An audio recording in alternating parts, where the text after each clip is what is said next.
Macin Smith, a likable yet quiet and reserved teenager, loved nothing more than retreating to his room at night and losing himself in anime. Macin had a deal with his parents: get good grades and he can watch some anime on weeknights. And in August of 2015, Macin was doing just that. He had started a new school that year in St. George, Utah. And on August 31st, 2015, Macin texted his mom a picture of his grades to let her know that he was doing well. When he got home from school that afternoon, his dad wanted to take Macin out for a driving lesson. At age 17, Macin still had no interest in driving and told his dad that he had a headache and maybe they could go out some other time. He went to his room where he would stay for the rest of the evening. The next morning, September 1st, 2015, Macin's father, Darren, knocked on his door to wake him up for school around 7 a.m. Darren then went back to bed, where he said they heard Macin get up and they heard him rummaging around in the kitchen and eventually leaving the house at 7:40 to catch the 7:45 a.m. bus that morning. Macin would never be seen or heard from again.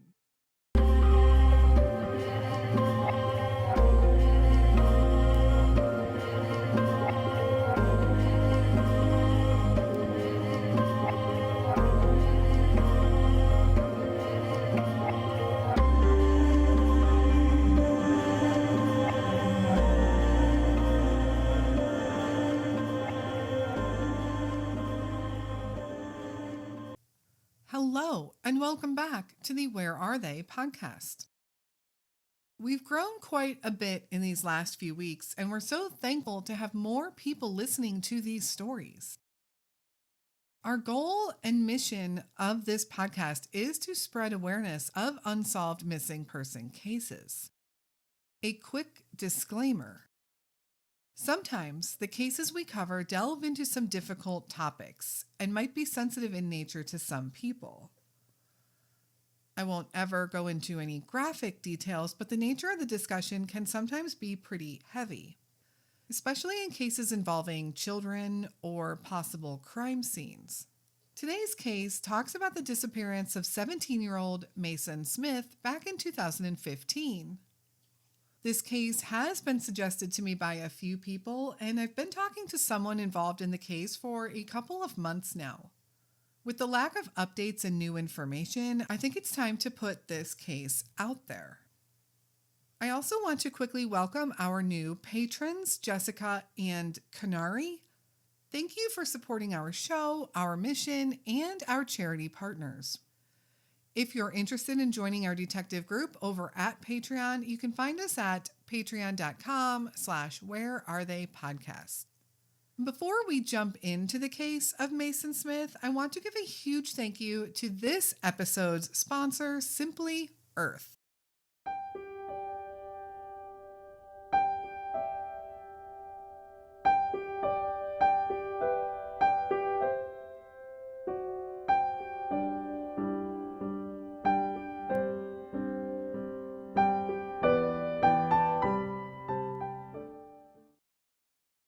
Now let's jump into the case of Macin Smith. Macin Smith was born April 7th, 1998, to Mom Tracy and Father Darren. He was the youngest of 6 children, and his older siblings took him under their wing for a while, playing with him, taking care of him, and spending time with him. When he was young, it was quickly learned that Macin had a speech impediment. Specifically, he was diagnosed with speech aphasia. Aphasia is typically a symptom of something else, but we don't have more details on any other condition that Macin may have had, so we'll have to presume it was just a speech disorder that he was born with. Someone with speech aphasia may speak in short or incomplete sentences. They may speak in sentences that don't make sense. They may substitute one word for another or one sound for another, and they may speak unrecognizable words. Some people described Macin as sometimes speaking with slurred speech. In fact, when he was young, he was very close to one of his sisters because she was the only one who could understand him.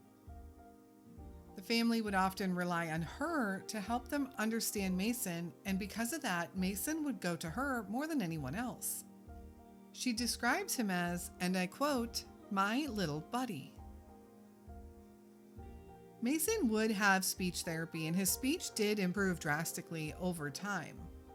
However, he would still struggle in school with his peers, and in middle school, he was picked on and bullied quite a bit.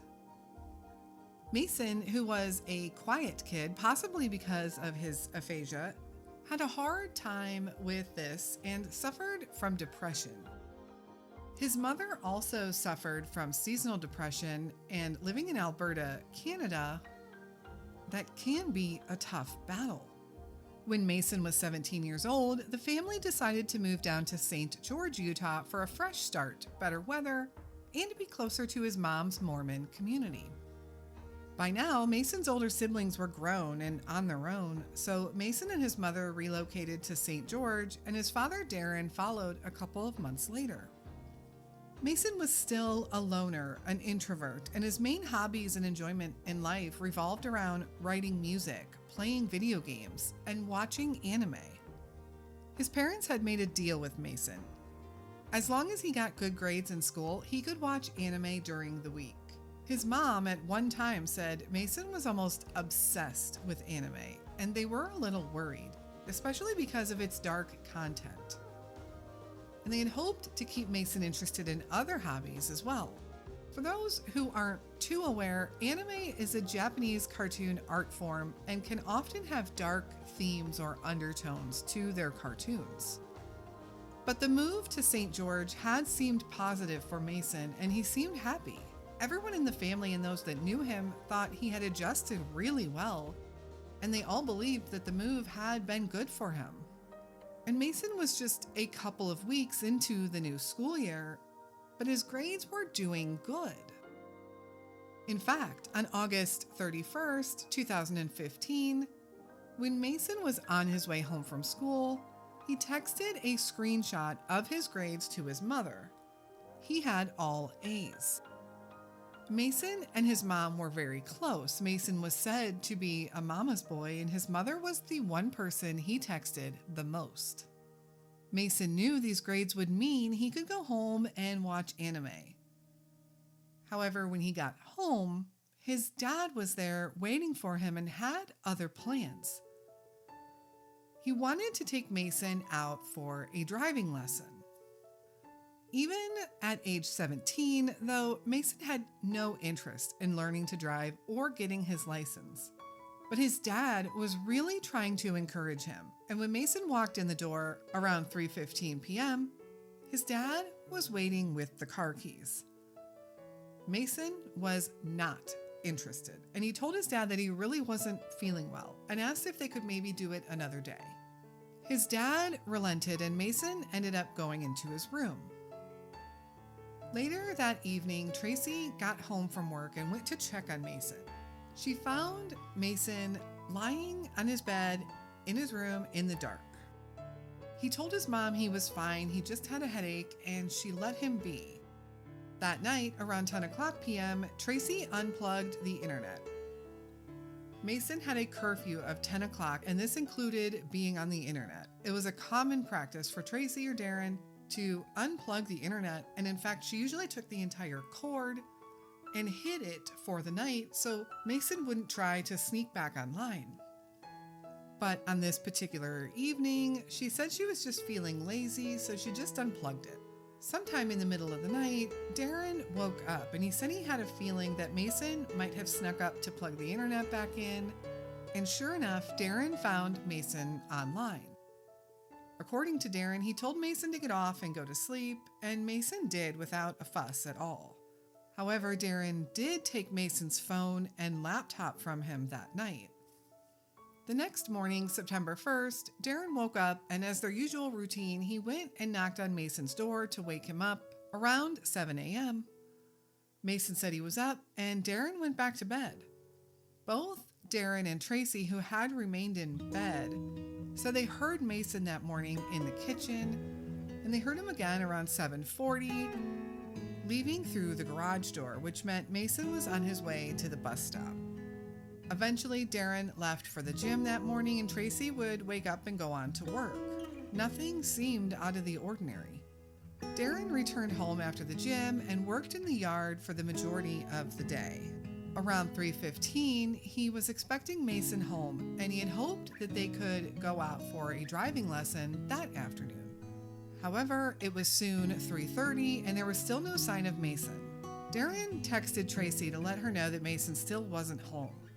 She wondered if maybe he was upset about possibly having to go driving or upset over the events the night before, having lost his computer and cell phone. And of course, because of that, she couldn't text him because they had taken his phone. They decided to wait a little while longer, but Macin still never showed up at home. When Tracy finally came in the house after work that evening, they decided to go into Macin's room, but his door was locked, which was unusual. They popped the lock and went into the room, but they really found no clues as to where Macin may be. Tracy then logged onto her computer and realized she had an email from the school, letting her know that Macin had not been in school that day. Tracy went from worry to panic. Where was her son? Macin was newer to the school, and because he was also very quiet and reserved, he really didn't have any close friends. She went through his phone anyway and texted every one of his contacts to see if they had seen him, but no one had. Later that evening, after they had exhausted all other efforts, they reported Macin missing. Police did take the parents seriously, however, they all believed that Macin had run away. He had been in trouble the night before, and they thought that he was just upset. Macin had also run away once before, 2 years prior while living in Canada. However, the night he ran away was exceptionally bitter cold, and he came home on his own after being gone for just a few hours. Law enforcement on duty in St. George that night kept their eyes open for Macin throughout their shift, but no one noticed anything. The next day was September 2nd, and Tracy decided to go through Macin's room more thoroughly. She ended up finding the school books that he normally took to school every day hiding under a pile of clothes in his room, as if trying to hide them or delay someone finding them. She also found his wallet with his money and ID. This was a new level of panic because if he did indeed intend to run away, why wouldn't he take his wallet with his money and identification? On this same day, some people came forward and said they saw someone that matched Macin's description standing in a gas station near an on-ramp to Highway 15. Macin is a blonde-haired, blue-eyed, 6'4" tall teenager with a distinct look. Highway 15 is the highway that runs straight from St. George directly to Las Vegas. This boy was holding a sign indicating he was trying to get a ride to Las Vegas. When police went to this gas station to investigate, they didn't see anyone. They requested the surveillance footage from that station and other nearby gas stations, but it would be a while before they would receive it. Meanwhile, they also received a separate tip that someone thought they saw Macin in Las Vegas. Because it seemed really coincidental that both of these tips came in separate of each other, they thought there might be some truth to it. Darren didn't wait for the surveillance footage to come in. He hopped in his truck and made the 2-hour drive to Las Vegas immediately to search for his son. But he would find no sign of Macin. The investigators received the CCTV footage from those gas stations in that area and confirmed the young man people had seen was not Macin Smith. Searches were taking place all over St. George as people in the community learned of Macin's disappearance and came out to help. One woman reported that she thought she saw Macin walking the afternoon of September 1st around 3:15 p.m. on a street in their neighborhood, which was the same neighborhood that Macin lived in. She was certain it was Macin, but police were never able to prove or disprove. Now, St. George is a beautiful area of Utah near the Red Cliffs National Conservation Area, and in particular, just down the street from Macin's house, was a very rocky desert-like area with some high drop-off cliffs. All of those areas were searched. The main consensus remained that Macin had run away. About a week after Macin was last seen, Tracy goes through Macin's wallet once more and finds a folded up note hidden in a pocket in his wallet. It was 3 pages long and it made Tracy's heart stop while reading it. While the note has never been made public, what we do know is that in the note, Macin talked about harming himself and specifically said, quote, "I'm done," end quote. So the search intensifies for Macin as a new possibility enters people's minds. Did Macin run off to harm himself? The question is also asked, why did it take a week to find this note in Macin's wallet? Tracy had said it was in a hidden pocket, but a 3-page note would be relatively thick and kind of hard to miss. It was also learned that Macin had thoughts of suicide before and had been hospitalized for about 10 days while living in Alberta, Canada. Red Rock Search and Rescue became involved and began searching areas near Las Vegas and St. George. Sightings would come in from all over. One in particular had the family hopeful. 2 girls were eating at a Panda Express restaurant about 2 hours from St. George, and they were approached by a young man. This young man was quite tall, had blonde hair, and had a mild speech impediment. He had asked the girls for any spare change so he could get on the bus.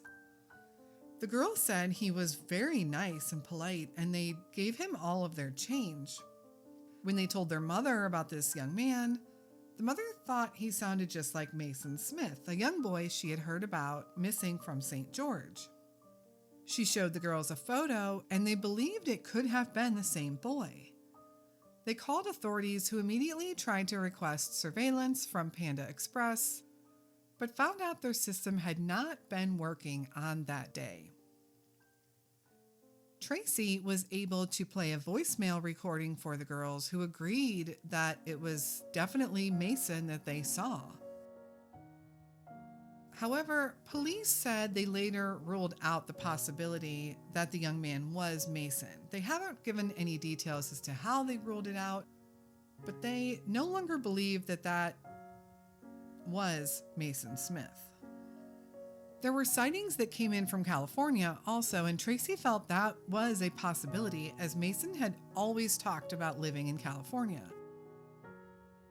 Now, as people began to wonder if Macin ran away or if he had intentions to harm himself, others began to question the parents.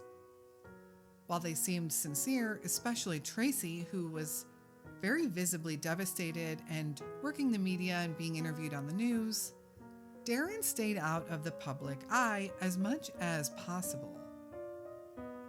And police learned something that didn't fit within the timeline. They confirmed that Darren went to the gym the morning of September 1st, as he had said. However, his gym card shows him swiping in at 7:45 a.m. Remember, Macin left the home around 7:40 a.m. And Darren said he hadn't seen him because he was still in bed. How did he make it to the gym then so quickly? There has never been an explanation given to the public to help explain this. We don't know if there may have been an error on the gym's time machine, or what possible explanation there may be to help us understand why there's a discrepancy. Maybe it's something, but maybe it's nothing. Investigators also put a GPS tracking device on Darren's truck for 60 days without Darren knowing. After the fact, Darren found out and said he didn't care. He had nothing to hide, and if it helped remove suspicion from himself and get the investigators back out there looking, That was all he cared about. Law enforcement said they found nothing useful, incriminating, or suspicious during the 60 days that they did track Darren. Police also took Macin's electronics to see if they could find anything on them, but his entire search history had been erased. Everyone remained baffled. So, what are the theories in this case? Theory number 1. Macin ran away. This is what Macin's mom, Tracy, believes. To this day, she thinks her son is still out there, possibly living in California. And she hopes one day to find him or that he will come home. Macin did express interest in California, and he had run away at least once before. And with the sheer lack of evidence pointing elsewhere, police have not ruled this theory out. But it begs the questions. Why didn't he take his wallet with his ID and cash? How is he living and supporting himself? Did he maybe have help getting away? And this would have happened over 6 years ago, and Macin is now legally an adult. Why not come home or at least let his family know that he is okay? Honestly, I probably would have leaned towards this theory in the first year of his disappearance. But the fact that so much time has gone by now does make me wonder, how has he not been found? He has a unique look and a recognizable speech pattern, and he'd be 23 years old, almost 24. There's no reason to hide. Unless, of course, he is afraid of something. So I don't know. I suppose this theory is still a possibility. Theory number 2. Macin harmed himself. There is as much to this theory as the runaway theory. Both he had done before, and there was evidence in the note he wrote that he was at least thinking about it. He had been in trouble the night before, and he had taken nothing with him when he left. It seemed that his electronics and his anime were his coping mechanism. Could his dad taking them away from him have set him off? Or could there have been something going on at school that his family wasn't aware of? In any event, while this theory is possible, where is he? Did he walk so far off the beaten path that no one has found him, despite years of trained search teams scouring the area? And how was he planning to hurt himself? He didn't have a weapon that anyone knew of. The family didn't have any prescription drugs, and nothing was found to indicate the how and the where he might have planned to do something. So again, like the runaway theory, we can't rule it out, but I just don't know. Theory number 3, trafficking. Could Macin have been lured by someone online? Was Macin able to completely delete any record of this so no one knows? There was no search history to analyze. This theory isn't talked about much in connection with Macin, but I don't think it can be ruled completely out either. He seemed to be very active online in some capacity, and he also seemed to be very vulnerable, both of which online predators look for in a victim. Theory number 4, foul play. This theory is a controversial one, and those that believe this might have happened are often pointing fingers at the family.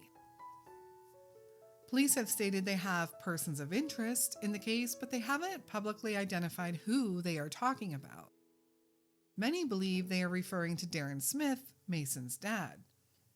But to date, we have no evidence pointing to this. Could it be foul play from someone else? Did Macin just plan to skip school that day to clear his head and someone saw a crime of opportunity? Or did he plan on running away and in the process met with foul play? So many possibilities in this case, and with such a lack of real evidence, it's hard to really lean one way or the other. So what do you think happened to 17-year-old Macin Smith? Macin is described as a Caucasian male, 6 foot 4 inches tall, and weighing around 180 to 200 pounds when he was last seen. He has blonde hair and blue eyes and speaks with a mild speech impediment. It's unknown what he was wearing exactly, but he is believed to have had on his black Nike sneakers with blue soles, a size 14.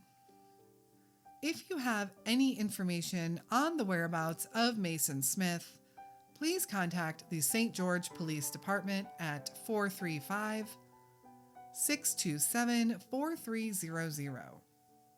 Thank you so much for listening to Macin's story. If you want more information, there is a Facebook group, Help Find Macin Smith, #Macin's Army, and they are active on Instagram as well with the username Macin Smith Case. Let's continue to share Macin's story, his name, and his photo. A huge thank you once again to this episode's sponsor, Simply Earth. Remember, check them out with our link and receive a free diffuser. simplyearth.com/wherearethey. The link will be on our Facebook page all week for you as well. Thanks again for listening to Macin's story, another case I closely monitor for updates, and we will share any as soon as they arise. We will be back on Friday with an episode up on Patreon, and of course, another Unsolved Missing Person episode next week. And until then, stay safe and hug your loved ones.